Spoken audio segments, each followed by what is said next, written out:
Hi everyone, welcome to the session of Urogenital System Class 1. We are in the last few systems of Micro-Mahasutra series, and it gives me immense pleasure to start up this beautiful initiative where we are discussing microbiology system-wise. So, this session is particularly aimed for these topics like the Enterobacteriaceae. I hope that you have seen the previous video of E. coli, you have seen the previous video of Salmonella, because Enterobacteriaceae has got E. coli, has got 𝗵𝗵𝗵𝗵, Proteus, 𝗲𝗵𝗵𝗵, Salmonella, Enterobacter, all of these things. So my dear friends, please let me tell you that E. coli, the Salmonella, we have already discussed. In this video, particularly, we will discuss the 𝗵𝗵𝗵𝗵, the Proteus, the 𝗲𝗵𝗵𝗵 in great detail. Alright. Enterococcus is just the gamma hemolytic streptococcus. So, in the video where we have discussed the gamma hemolytic streptococcus, I will share the link. Then we will come on to virology and we will discuss the BK virus and HPV, where HPV means human papilloma virus. Although human papilloma virus is taken in great detail by the OBGY faculty, but microbiology part I will cover. And of course, schistosoma is also known to cause different diseases in urogenital system, but then schistosoma has been dealt, so the link I will provide in the description. One thing, please be very careful that there is a something disease called as granuloma inguinal that is itself caused by the 𝗵𝗵𝗵𝗵 only. So, 𝗵𝗵𝗵𝗵 I have taken in this video, don't worry for that. Starting with the BK virus. Now, BK virus belongs to Polyoma viridae. So, see, there is a group which is called as 𝗵𝗵𝗵 group of viruses. Okay, let me just give you a brief concept, an important concept. So, you have got something which is called as 𝗵𝗵𝗵 group. 𝗵𝗵𝗵 has papilloma virus, human papilloma virus, which we are going to discuss definitely in detail. Next is the polyoma virus, and BK virus belongs to one of them. And one more is the vacuolating viruses, which we are not very much bothered about when it comes to UG level, MBBS level. So, the topics of discussion will be the HPV and definitely the BK virus, my dear friends. Clear? So, BK virus, as I have told you, it belongs to polyoma. Why I have kept this 𝗵𝗵𝗵𝗵? So, 𝗵𝗵𝗵 are having the same characters. That means they are double-stranded DNA, non-enveloped, icosahedral symmetry. These all concepts I have discussed in general virology. Go there, revise, because that's going to create a lot of clearance, and at least I have grouped them so it will be easy for you to retain also. So, similarly, just I have told you right now, BK virus is also double-stranded DNA virus, icosahedral, non-enveloped one. Now, BK virus is important. Why? Because it is an infection which is usually present in the childhood. BK virus has got B and C come together, C for childhood one. Okay, childhood infection. Okay, and BK virus, if I write the full name BK and then I'll write the BK virus. So, V and U come together, that means it is going to involve the urothelium. So, which epithelium? Urothelium. Can you see? Urothelium is something they are going to destroy, and that's why destroying the renal tubular cells, because the urothelium is a part of renal tubules. Okay. So, what happens is, remember, what happens is BK, K for kidney, and you very well know that K has got L and K come together, so L for latent. Okay, just like India's got latent is latent. Anyways, so latent, yeah, it remains latent in the kidney and urinary tract, and it gets reactivated in the immunosuppressive patients, just like post-renal transplant. Okay, this is something that is the most important thing for BK virus, that it becomes latent in the kidney, and when you transplant the kidney and you make the patient immunosuppressed, it is going to get reactivated. This is the most important MCQ which is asked. Now, I have told you C and C, D also comes near it. So, they are responsible for the formation of decoy cells. What is decoy cells? So, this is a cytopathic change that occurs in urine, that is called as decoy cells. Mostly, I told you that they are asymptomatic, but in immunocompromised patient, it causes nephropathy, that is BK associated, so this is called as BK1. It is also responsible for causing the hemorrhagic cystitis and of course the in which patients? In the immunocompromised patients. So these two things are important. How will you diagnose it? Yes, BK virus DNA, decoy cells, and on renal biopsy it gives ground glass inclusion bodies. This is again important. It gives ground glass inclusion bodies. Remember, C and G look together similar, so ground glass appearance is going to be there. This was about the BK virus. Coming on to the next important virus, that is HPV, human papilloma virus. So remember, HPV has got different serotypes. Ladies and gentlemen, HPV is a carcinogenic, it is an oncogenic virus. Human papilloma virus is an oncogenic virus, but not all the serotypes are oncogenic. Please remember, the bigger ones like 16, 18, 31, 33 are responsible for causing the cancer. How to remember? Remember, this is a 3. Third letter of alphabets is C. So remember, the ones having the 3 like 31, 33, 16, 18, they are responsible for doing what? They are responsible for doing cancer. Whereas the other ones like 1, 2, 3, 4 are responsible for causing the warts. Common warts, plantar warts, genital warts. In genital warts, condyloma acuminata and anorectal warts. Now, firstly, I'll ask you a question, then I'll teach you the trick to remember. Tell me, where have you studied about condyloma lata? Because HPV is responsible for causing condyloma acuminata. And yes, if the child is crossing the birth canal, comes in contact with HPV, he or she can develop laryngeal papilloma. So, I always learn like this, I always teach like this, that papilloma has nothing but just a mnemonic, that is LPG. So, what is LPG? L for laryngeal papilloma, P for plantar warts, G for genital warts, and the genital warts are which one? They are A for acuminata. Okay, you got it? That's great. So, how will you diagnose this? How to diagnose HPV? A for acuminata, A for acetic acid. A for acuminata, A for acetic acid solution can diagnose it. Some other techniques are also there, just like Lugol's iodine can stain this, okay, and in fact it can be seen in the pap smear also, but for microbiology, acetic acid is more than sufficient. Vaccine, I hope many girls are aware of it, that there is a vaccine called as Gardasil 9, that's a nonavalent vaccine. So you have got the dangerous ones covered, like 16, like 18, like 31, 33. Actually 6 and 11 are the ones more commonly causing the anogenital warts. So yes, these are also covered, and of course the more bigger one, 45 and 52 and 58. So just remember some easy tricks which you can remember. See, 3, 1, 3, 3.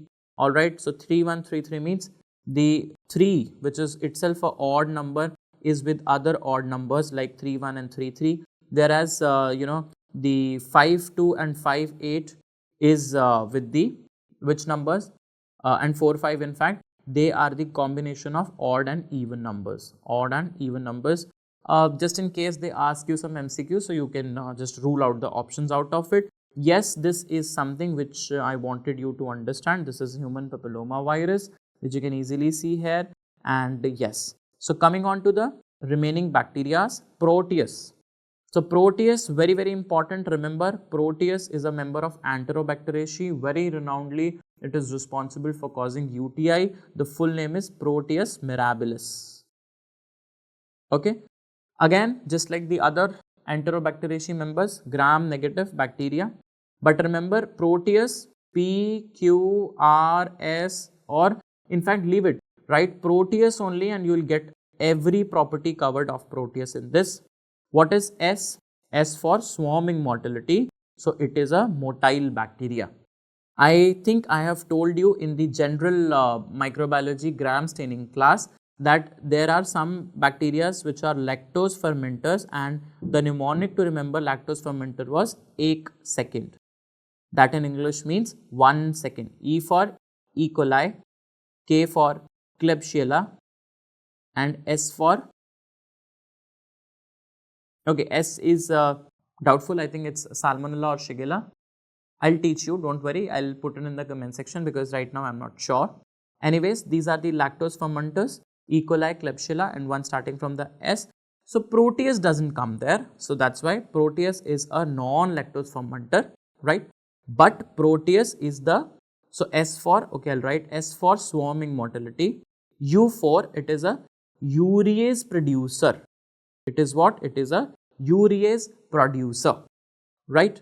And remember, it is having which smell? Fishy smell. I've just changed the spelling of fishy a little, and now I will write fishy like this, PH. So from P you can remember the fishy. Now it is responsible for release of two enzymes. One is phenylalanine deaminase, another is phenylpyruvic acid. So P for phenylalanine deaminase and other is phenylpyruvic acid. Alright. So these enzymes are going to do what? So what we do a phenylpyruvic acid test to demonstrate the phenylalanine deaminase. So we do a phenylalanine pyruvic acid test. So what we do, phenylalanine pyruvic acid we are going to pour on the Proteus, and because it is having the phenylalanine deaminase, this phenylpyruvic acid is going to undergo deamination. I am repeating. So what I will do, from on PP, that is phenylpyruvic acid, I am going to mix with the Proteus, and this Proteus is going to convert this phenylpyruvic acid into phenylalanine deaminase. Phenylalanine deaminase. Alright.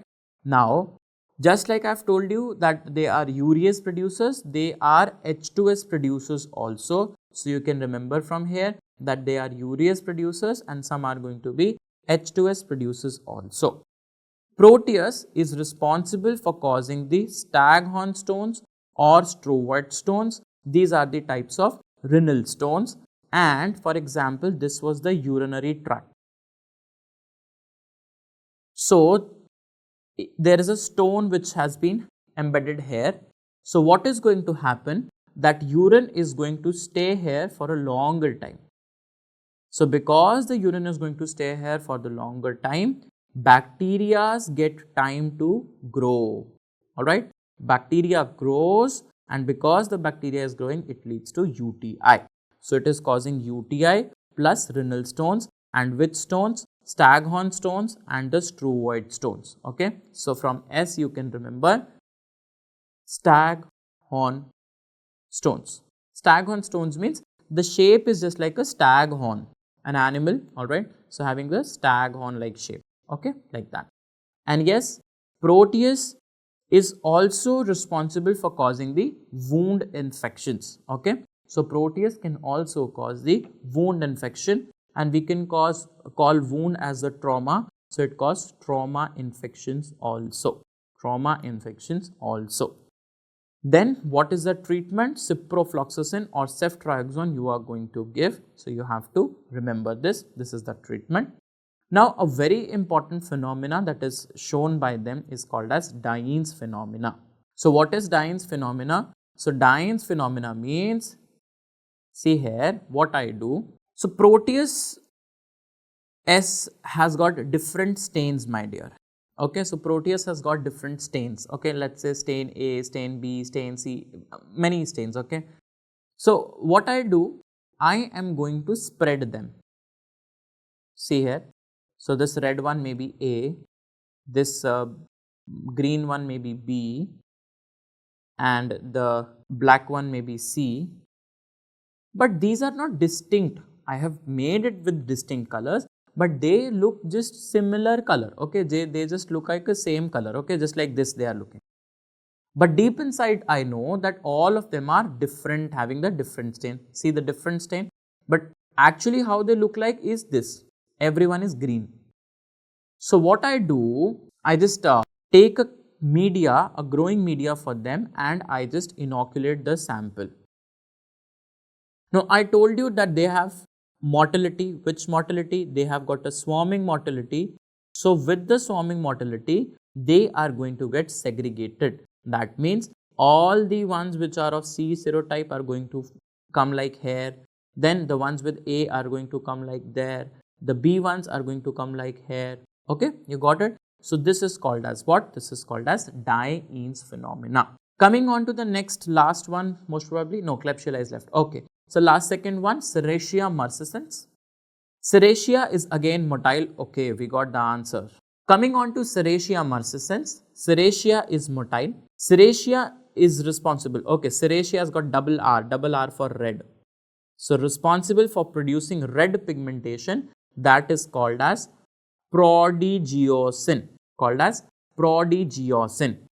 And you know what? It is making me write this PQRS. Why? Because R for red pigment, S for Serratia, P for the name of the pigment, that is called as prodigiosin, P for it is responsible for causing pseudo-hemoptysis. Now, why it is so? Because the sputum is going to be of red color. Do you agree? Why? Because Serratia is producing the red pigments. So, it is going to produce what? It is going to produce the red color sputum. But this red color sputum is not having RBCs. So, this hemoptysis is not true. It is the pseudo one. Why? Because there is no RBC. This red color is because of the bacteria. Which bacteria? Serratia. Okay. So, pseudo. And in the end, the treatment is going to be ceftriaxone for Serratia marcescens. Coming on to the last but the most important topic, that is Klebsiella, which is also called as what? It is also called as 𝗼𝗵Bacterium pneumoniae, responsible for causing the granuloma inguinale. I have intentionally written 𝗼𝗵Bacter because C and G look alike. So, it's very easy for us to remember this. If you have studied the Enterobacteriaceae general basics, you should know that it is encapsulated, it is Urease positive, it is gram negative, it is facultative anaerobic bacillus. Or at least you should know that this is gram negative, it is Urease positive. Okay, right? Now, please understand, it is again a lactose fermenter, so it is going to show pink colonies on the McConkey agar. Okay, it is going to show what? Pink colonies on the McConkey. Can you see pink colonies? These are the fermented ones. This is the fermentation which has happened. So, this is the fermentation which has happened. So, there are the pink colonies which are there. Now, Klebsiella, as I have told you, that it is a encapsulated. That means capsule is present, and whenever the word capsule comes, I want you to remember, recite with me, AVSM for capsule. So, what is AVSM? A for antiphagocytic property, V for virulence property, S for serotype are going to be there, M for mucoid colonies are going to be there. So, Klebsiella is going to have mucoid colonies, pink colonies, and yes, there is a polysaccharide capsule which is going to be there. Alright, now what does it cause? It causes skin soft tissue infection, it causes liver abscess, it causes urinary tract infection, and it causes pneumonia also. So, please remember, this is important. Klebsiella is important. Alright, Klebsiella is really important, and the mnemonic is actually pus, P for pneumonia, U for urinary tract infection, S for skin and soft tissue infection. Not pus, remember it as push, okay, and H for what? Liver abscess, or you can say hepatic abscess. So, this is the mnemonic to remember the clinical features. Alright. So, Klebsiella, yeah, pneumonia is something which is going to go with the aspiration or the fomites. They can come and you know, remember important things that Klebsiella, if I say in particular, is responsible for the nosocomial pneumonia, right? So, it is very important that you know that it is the current jelly blood sputum. This is very important, that is seen with the Klebsiella. Klebsiella is having the current jelly blood sputum. How to remember? Very simple. So, Sheila, if you are from India, just go to Spotify, search a song known as 𝗲𝗵𝗵𝗴𝗺. right? That song is itself going to give you a lot of current. So please remember Sheila having the current, okay? So current means current jelly sputum. My dear friends, important things, if you can't remember, just remember simple things that Sheila or Klebsiella has got what? It has got current jelly sputum, and K and C are phonetically similar. So Klebsiella is going to have the current jelly sputum. This is the another way to remember them. Alright. Whereas Klebsiella pneumoniae UTI is although uncommon compared to other bacteria, but it is actually associated with the urinary catheters. Alright. So it can cause what? It can cause your renal abscesses, your cystitis, and your pyelonephritis. That means it can infect the kidney, it can infect the pyelonephritis, means the tubules, and then it can cause the infection in the bladder also. So everything it is going to have a bad impact, right? So yes, and culture I have told you, McConkey agar, yes, this picture we have already discussed. So what we are going to give as the treatment, because it is belonging to Enterobacteriaceae. Now you can give cephalosporins, yes, these are important, but so since the resistance nowadays in Klebsiella is very high, carbapenems are something which we are giving because the resistance is high. This is a very important slide, and it is showing you the Proteus, the swarming motility of the Proteus, okay. The swarming motility of the Proteus is being shown here, and I think yes, this is the end of our lecture number 1 in the urinary tract infections. Thank you so much for joining us. See you in the next lecture, my dear friends.